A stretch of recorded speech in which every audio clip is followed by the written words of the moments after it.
नमस्कार दोस्तों, आइए स्वागत है आपका। हिंदी के क्रम में हम आज अध्ययन कर रहे हैं समास का। इसके पहले आपको समास का 4 वीडियो मिल चुका है जिसमें समास के 4 भेद आपको बता दिए गए हैं। अगर आपने ना देखा हो तो नीचे डिस्क्रिप्शन में आपको लिंक मिल जाएगा, वहां पर जाकर आप देख सकते हैं वीडियो। और क्रम में आपको जो पढ़ाया जा चुका है वो है अव्ययीभाव समास, द्वंद्व समास, कर्मधारय समास और द्विगु समास। इसका अध्ययन कर चुके हैं आप। इसके आगे आज हम अध्ययन करेंगे बहुब्रीहि समास का। इसमें देख लीजिए किस प्रकार आप पहचानेंगे बहुब्रीहि समास कहाँ होता है। और आज विशेषता एक आपको ये चीज़ बता रहे हैं हम कि अगर ऐसे कई शब्द हैं जहाँ पर कर्मधारय भी उदाहरण में सही हो सकता है, द्विगु भी सही हो सकता है और बहुब्रीहि भी सही हो सकता है। अगर ऐसे प्रश्न आ जाए तो परीक्षा में आप क्या करेंगे, उसके लिए भी आज अध्ययन करेंगे हम लोग। तो चलिए देखते हैं बहुब्रीहि समास। 5वां आपका क्रम में है 5वां बहुब्रीहि समास। बहुब्रीहि समास। बहुब्रीहि समास में पद की कौन प्रधानता होती है? तो इसमें अन्य पद प्रधान होता है। अन्य पद यानी दोनों पदों को छोड़कर कोई दूसरा पद प्रधान होता है। देखिए अन्य पद की प्रधानता होती है इसमें आपको ध्यान देना है कि बहुब्रीहि समास कहाँ होता है? जहां पर दोनों पदों की कोई प्रधानता ना हो, दोनों पद मिलकर किसी तीसरे पद की तरफ संकेत करें, अपना अस्तित्व खत्म कर दें और कोई तीसरे शब्द की तरफ संकेत करें, वहां पर बहुब्रीहि समास होता है। जैसे देखिए लिखा गया आप इसे समझ सकते हैं। बहु माने ज्यादा, व्रीहि माने बाहर, यानी जो शब्दों से इतर हो, दोनों शब्दों से अलग हो, उसी को बहुब्रीहि समास कहा गया। उदाहरण जैसे लिखा गया चंद्रधर या चक्रधर। उदाहरण जैसे चक्रधर,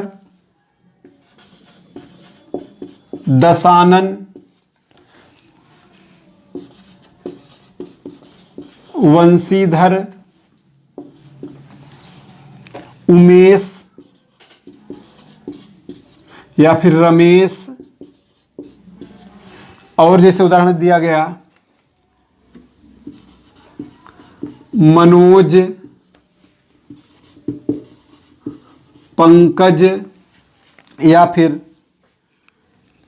दशरथ नंदन।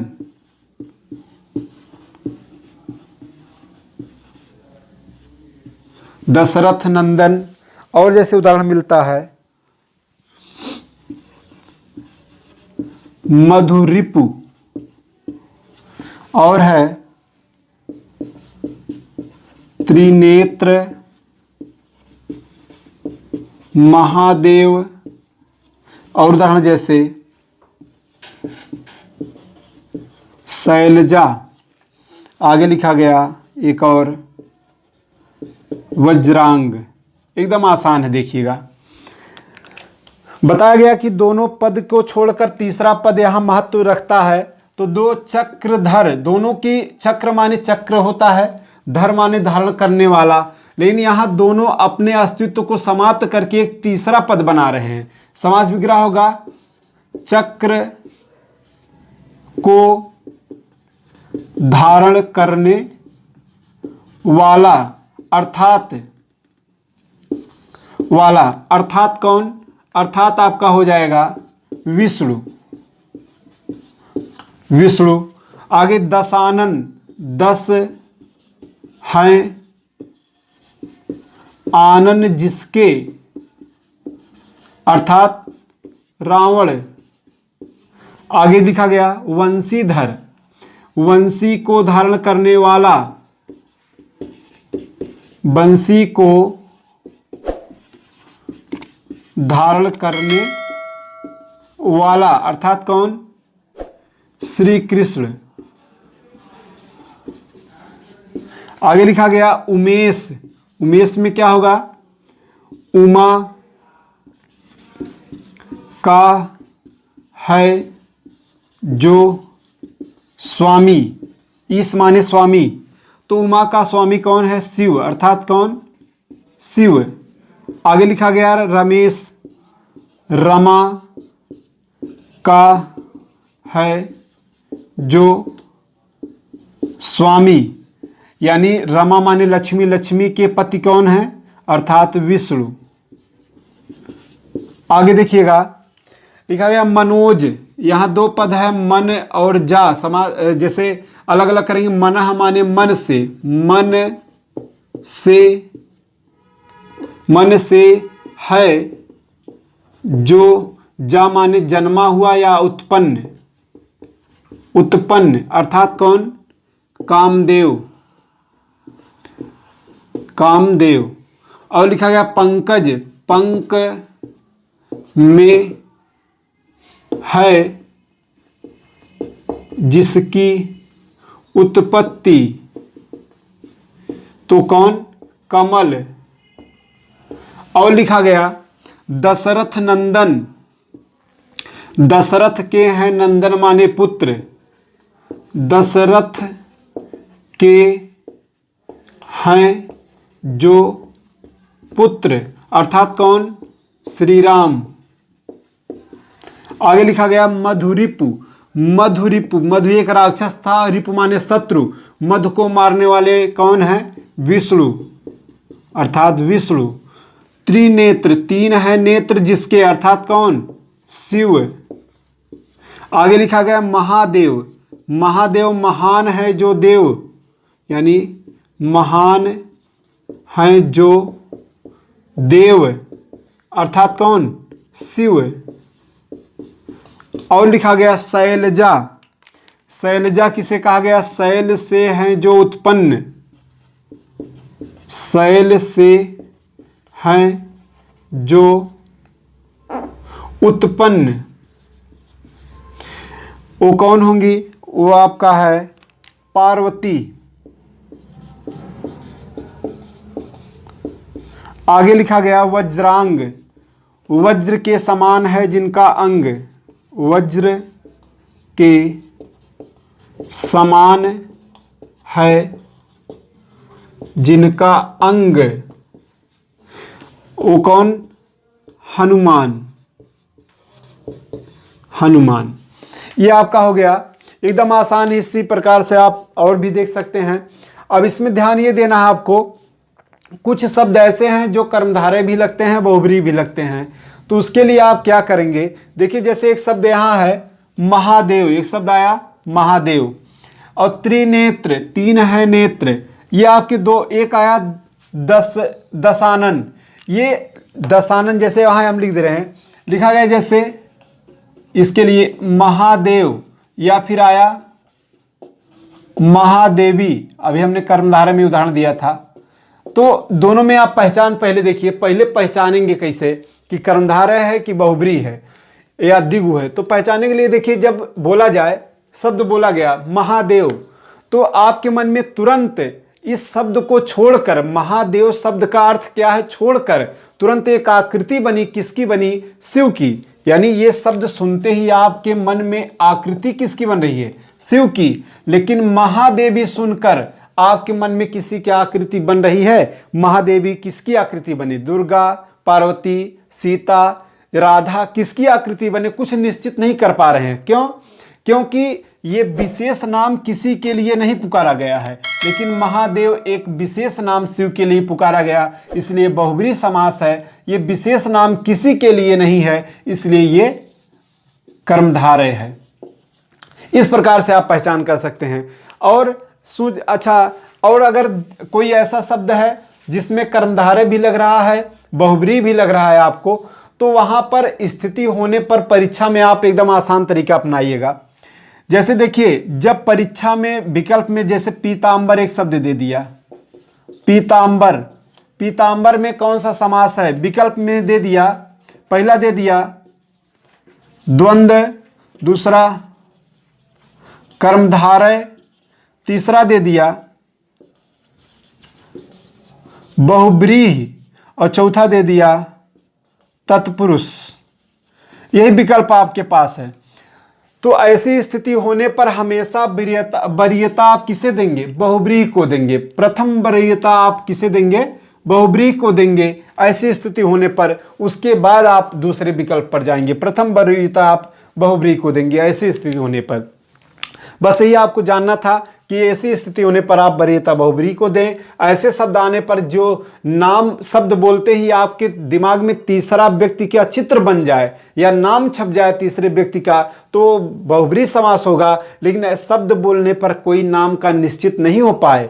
महादेवी कहा गया, किसे कहा गया? सीता को, पार्वती को, लक्ष्मी को नहीं निश्चित हो पा रहा है, इसलिए ये कर्मधारय समास है। ये आप इससे आप निर्धारण कर सकते हैं कौन सा समास कहाँ है। और जब फिर भी निर्धारण ना कर पाए तो दूसरा तरीका ये अपनाइएगा कि जहाँ विकल्प में आपके तीनों द्वंद्व दे दे, द्विगु दे दो, कर्मधारय दे दे, बहुब्रीहि दे दे और कोई ऐसा शब्द त्रिनेत्र दे दिया, तो वहाँ कौन सा समास है, तो आप वहाँ वरीयता हमेशा बहुब्रीहि को देंगे कि यही सही है।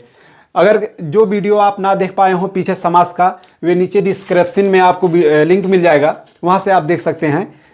तो चलिए आइए देखते हैं। एक आखिरी बचा है तत्पुरुष समास। एकदम आराम से देख लीजिए, आपको अच्छी तरीके से आ जाएगा। इसके बाद कोई दिक्कत नहीं होगी समास के प्रश्नों में। देखिए 6वां है तत्पुरुष समास। तत्पुरुष समास कहाँ होता है? एकदम आसान। इसमें पद की प्रधानता अगर पूछा जाए, इसमें उत्तर पद की प्रधानता होती है, उत्तर पद प्रधान होता है, उत्तर पद की प्रधानता होती है। इसके लिए जो कारक चिन्ह है तत्पुरुष समास की परिभाषा में अगर देखा जाए तो क्या रहेगा? कारक चिन्हों का जिन सामासिक पदों के मध्य कारक चिन्हों का लोप हो उसे हम तत्पुरुष समास कहते हैं। ये परिभाषा है इसका। तो इसके लिए आप सीधे आ जाइए, सीधे हम चलते हैं इसके भेद। तत्पुरुष समास के कितने प्रकार हैं तो याद रखिएगा, ये 6 प्रकार के हैं। कितने प्रकार के हैं? 6 प्रकार के हैं। 6 में कैसे आप पहचानेंगे? 6 में पहचानने के लिए कारक कितने हैं? कुल हिंदी में कारकों की संख्या 8 है, जिनमें से 2 को छोड़ दिया जाता। कौन कौन? एक कर्ता को नहीं गिना जाता और एक संबोधन को। इन दोनों को छोड़कर जितने कारक बचे सभी के तत्पुरुष समास के सब भेद होते हैं। तो इस प्रकार पहला आपका हो जाएगा नंबर एक होगा कर्म तत्पुरुष। चाहे इसी के नाम दूसरा मिलता है, द्वितीय तत्पुरुष भी नाम मिल सकता है, कर्म तत्पुरुष। कर्म तत्पुरुष कहाँ होता है? कर्म कारक का चिन्ह क्या है? को। कर्म कारक का चिन्ह क्या है? को। यानी जिस सामासिक पदों के मध्य को का लोप हो, किसका लोप हो? को का, उसे हम कर्म तत्पुरुष समास कहते हैं। उदाहरण देखिए, जैसे लिखा गया, उदाहरण में लिखा गया जेब कतरा मनोहर, और लिखा गया जैसे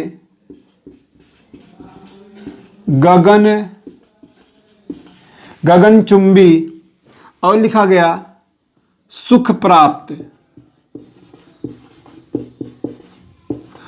प्राप्त या सुखकर। तो ये आप देख लीजिए, एकदम आसान है। कहा गया जिन सामासिक पदों के मध्य कर्म कारक का चिन्ह को का लोप हो। तो कर्म कारक का चिन्ह को का लोप कहाँ मिला है? देखिए 2 पद है, जेब और कतरा। समास विग्रह होगा जेब को कतरने वाला या काटने वाला। तो बीच में आपको क्या मिला? को। मनोहर, मन को हरने वाला। तो यहां बीच में क्या मिला? को। गगनचुंबी, गगन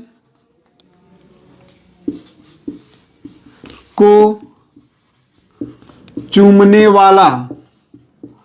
इसी प्रकार सुख प्राप्त, सुख को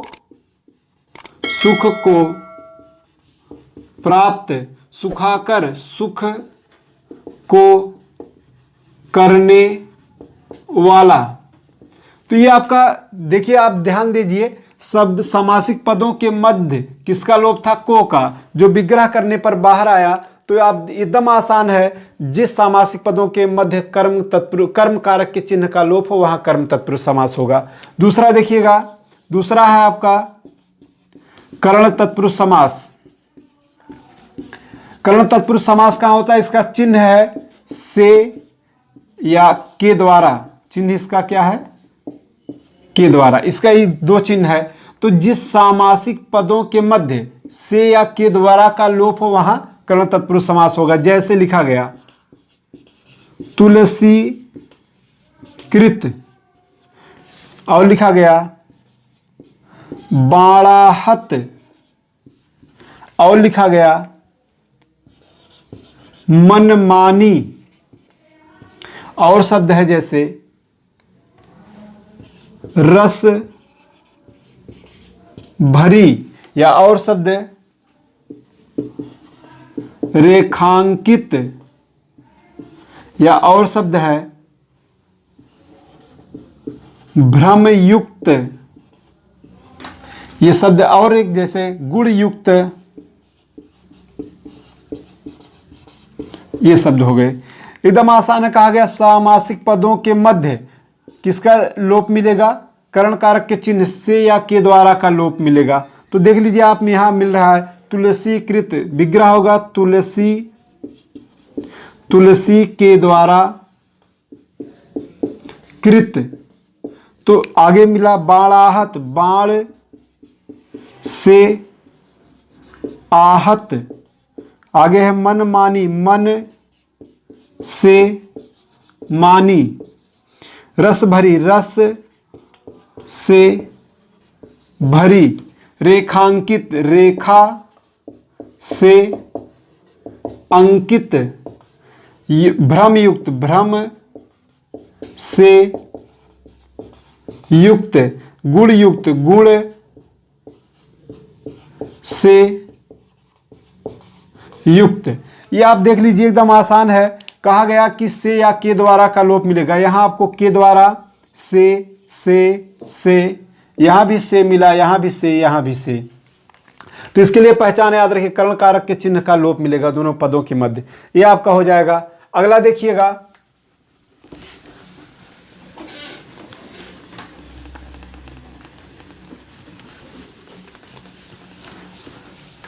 अगला आपका है तीसरा संप्रदान तत्पुरुष समास, या उसी का दूसरा नाम मिल सकता है चतुर्थी तत्पुरुष समास। तो दोनों नाम एक ही है, उससे भ्रमित ना होइएगा। चाहे संप्रदान कहा जाए या चतुर्थी कहा जाए, उससे भ्रमित नहीं होना है आपको, दोनों बात एक ही है। देखिए नंबर 3 लिखा गया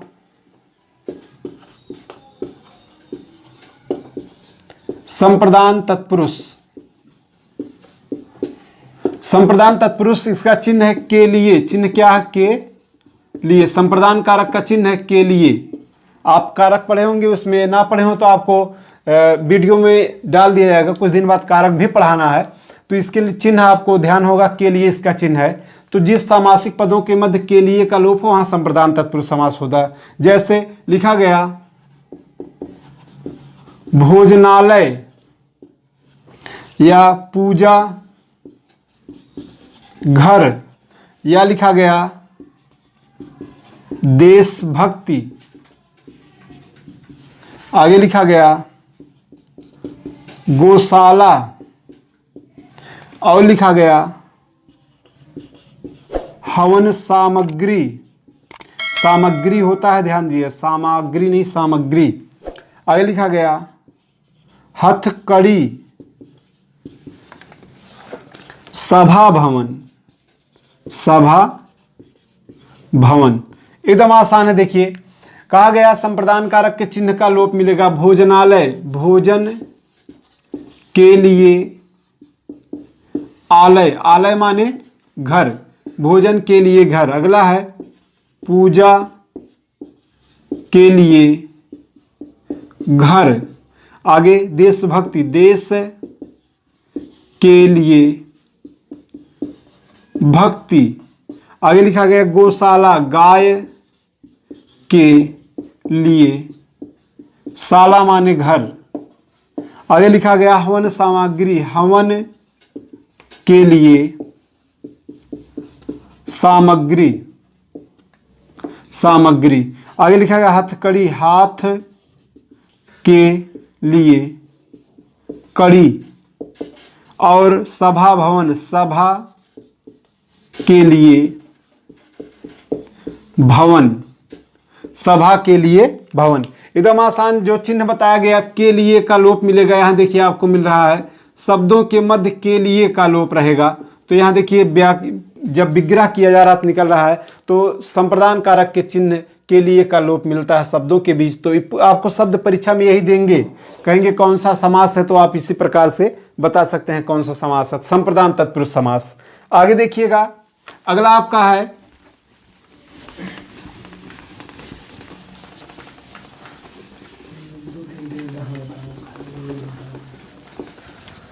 अपादान। चौथा है अपादान तत्पुरुष। अपादान तत्पुरुष का चिन्ह क्या है? से। लेकिन इस चिन्ह भले से है, लेकिन ये किसके लिए है? अलग होने के लिए। जब कुछ कहीं से अलग हो तो उसके लिए अपादान तत्पुरुष का समास होगा, अपादान तत्पुरुष समास होगा। जैसे लिखा गया ऋण मुक्त या पथ भ्रष्ट, या फिर लिखा गया पाप मुक्ति। एकदम आसान है, देखिए कैसे। ऋण मुक्त, ऋण दो पद है, ऋण से मुक्त, पथ से भ्रष्ट, पाप से मुक्ति। विग्रह होगा ऋण से मुक्त और पथ भ्रष्ट। पथ माने रास्ते से, भ्रष्ट और लिखा गया पाप मुक्ति, पाप से मुक्ति। तो यहां देखिए कहा गया कि से मिलेगा, लेकिन से किसके लिए रहेगा? अलगाव के लिए। जैसे बच्चे विद्यालय से घर जाते हैं तो विद्यालय से बच्चे अलग हो रहे हैं, तो अलग, यहाँ ऋण से मुक्ति, ऋण से मुक्ति अलगाव हो रहा है। पथ भ्रष्ट, पथ से अलग हो रहा है व्यक्ति। पाप मुक्ति, पाप से अलग हो रहा है, इसलिए यहाँ कौन समास होगा? अपादान तत्पुरुष समास। अगला देखिएगा, पांचवा है संबंध तत्पुरुष समास। संबंध तत्पुरुष समास, इसका चिन्ह है का, की, के, रा, री, रे, ना, नी, ने भी इसी में आता है आपका। तो देख लीजिए, जैसे समास विग्रह करने पर इन्हीं शब्दों का लोप मिलता है। जैसे लिखा गया राजपुत्र, या फिर लिखा गया राजवैद्य, या फिर और लिखा गया भूकंप, या एक और गंगा जल, गंगा जल। समास विग्रह देखिए एकदम आसान है। राजपुत्र, राजा का पुत्र, और राज्य वैद्य, राज्य का वैद्य। आगे भूकंप, भू का कंप, कंप माने कांपना, और गंगा जल, गंगा का जल। तो यहां देखिए आप देख रहे होंगे समास विग्रह करने पर का एक शब्द मिल रहा है, की मिल सकता है, के मिल सकता है, रा, री, रे भी मिल सकता है। तो जहां पर ऐसे शब्द मिले वहां पर संबंध तत्पुरुष समास होगा। और देखिएगा एक और इसमें है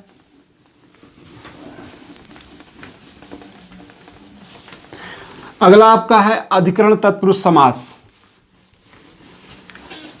अधिकरण तत्पुरुष समास कहां होता है? आखिरी है, छठवां है अधिकरण तत्पुरुष। अधिकरण तत्पुरुष समास कहां होता है? इसका चिन्ह है में, पय, पर। इसका चिन्ह है जहां जिस सामासिक पदों के मध्य इनमें से किसी का लोप मिले वहां पर अधिकरण तत्पुरुष समास होगा। जैसे लिखा गया जलमग्न, और लिखा गया कविवर, या लिखा गया कुल श्रेष्ठ, या और लिखा गया आप बीती, या दान वीर। शब्द देखिए, ध्यान दीजिए, जलमग्न दो पद है, दोनों बीच किसका लोप है? विग्रह कीजिए, जल